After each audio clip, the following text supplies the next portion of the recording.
Sean bienvenidas y bienvenidos nuevamente al canal del estudio.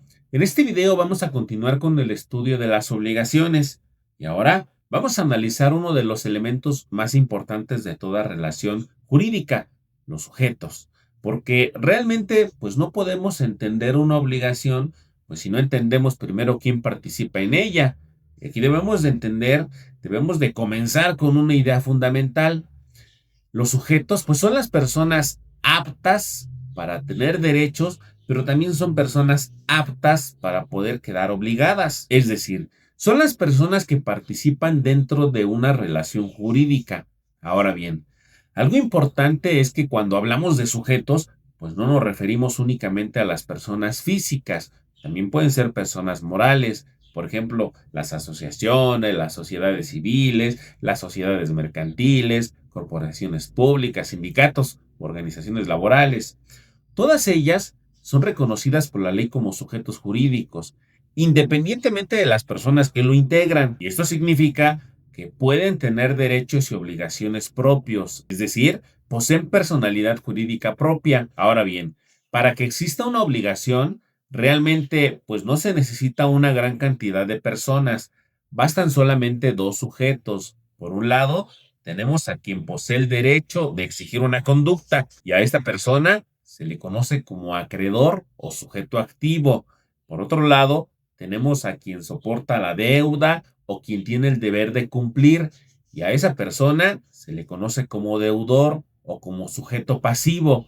Y aquí encontramos la estructura básica de toda obligación, porque siempre va a existir alguien que puede exigir y alguien que debe de cumplir. Sin embargo, las relaciones jurídicas muchas veces pues son más complejas de lo que parecen, porque una persona puede ser al mismo tiempo acreedora y deudora, y eso ocurre constantemente en los contratos bilaterales. Por ejemplo, en una compraventa, el comprador tiene el derecho a recibir la cosa vendida. En ese aspecto es acreedor, pero al mismo tiempo tiene la obligación de pagar el precio, y en ese aspecto se convierte en deudora. Mientras tanto, pues el deudor tiene derecho a cobrar el precio, por lo que es el acreedor del dinero, pero también tiene la obligación de entregar la cosa vendida, y en ese aspecto, pues es deudor. Entonces observa cómo ambas partes pues tienen simultáneamente derechos y obligaciones, y justamente por eso pues estos contratos generan relaciones recíprocas entre las partes. Ahora bien, hasta aquí hemos hablado de la forma pues más sencilla de una obligación, es decir, de un acreedor y un deudor, pero las obligaciones, como ya dije hace un ratito, pues pueden complicarse todavía más, porque puede haber varios acreedores y varios deudores dentro de una misma relación jurídica, ya que aparecen formas distintas de concurrencia de los sujetos. La primera es la obligación mancomunada, y en este tipo de obligación el pago se divide, es decir, cada deudor responde únicamente por la parte que le corresponde. La segunda es la obligación solidaria. Y aquí ocurre algo muy distinto, porque el pago debe hacerse por completo, por entero. Y eso significa que el acreedor pues puede exigir el total de la deuda a cualquiera de los deudores solidarios y posteriormente pues ellos resolverán entre sí la parte que corresponde a cada uno. La tercera es la obligación indivisible. Aquí también el cumplimiento pues debe de hacerse por completo, pero no porque así lo diga la ley, sino porque la naturaleza del objeto pues no permite dividirlo. Por ejemplo, hay cosas que simplemente no pueden fraccionarse jurídicamente sin perder su utilidad. También existe otra situación pues muy interesante. Existen obligaciones en donde alguno de los sujetos pues no está determinado desde el inicio y esto pues puede parecer extraño, pero sí ocurre jurídicamente. Por ejemplo, en una promesa de recompensa, imaginemos que alguien ofrece una cantidad de dinero a quien encuentre un objeto perdido. En ese momento, pues todavía no sabemos quién será el acreedor, porque aún no aparece la persona que realizará la conducta solicitada. Sin embargo, la oferta ya existe. Y en el momento en el que alguien encuentre el objeto y cumpla la condición, pues esa persona se convertirá en acreedora de la recompensa. También puede ocurrir algo parecido con un cheque al portador, porque el deudor pues sabe que debe pagar el documento, pero no sabe exactamente quién será el acreedor. O sea, ya que la persona que presente el cheque pues se va a convertir en ese sujeto. Incluso pues puede exigir lo contrario, es decir, que exista un acreedor pero todavía no se conozca al deudor. Por ejemplo, cuando un automóvil estacionado es golpeado por un vehículo pues, desconocido, el propietario del automóvil dañado pues sabe que tiene el derecho a una indemnización, pero aún no sabe quién deberá pagarla. Y que parece una pregunta muy importante. ¿Puede existir una obligación sin acreedor?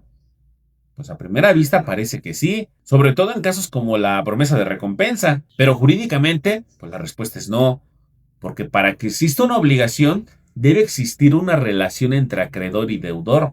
Lo que sí puede existir es algo distinto, un deber jurídico. Y pues bueno, esta diferencia es muy importante. Por ejemplo, cuando una persona apenas publica una promesa de recompensa y todavía nadie cumple la condición solicitada, pues realmente aún no existe una obligación completa. ¿Por qué? Pues porque todavía no existe el acreedor. Lo único que existe en ese momento, pues es un deber jurídico del oferente de mantener su propuesta. Pero en el instante en el que alguien cumple la condición y aparece el acreedor, entonces sí nace plenamente la obligación. Y pues bueno, aquí debemos entender perfectamente otra diferencia fundamental. El deber jurídico, pues no es lo mismo que la obligación.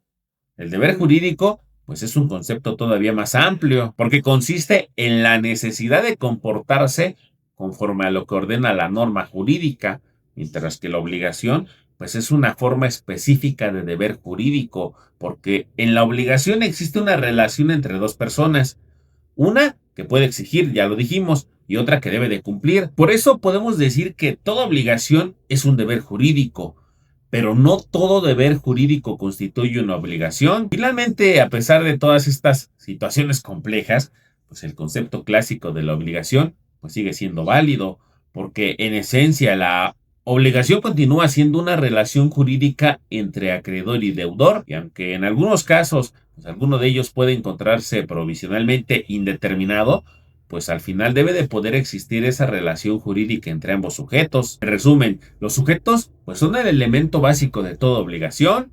Siempre debe de existir alguien con la facultad de exigir y alguien con el deber de cumplir. Sin embargo, pues bueno, las obligaciones pueden volverse más complejas. Puede haber varios acreedores, varios deudores, obligaciones mancomunadas, obligaciones solidarias, indivisibles, o incluso en alguno donde los sujetos pues todavía no esté determinado desde el inicio. Y aún así, pues bueno, el derecho logra explicar y logra organizar todas estas situaciones mediante la figura de las obligaciones.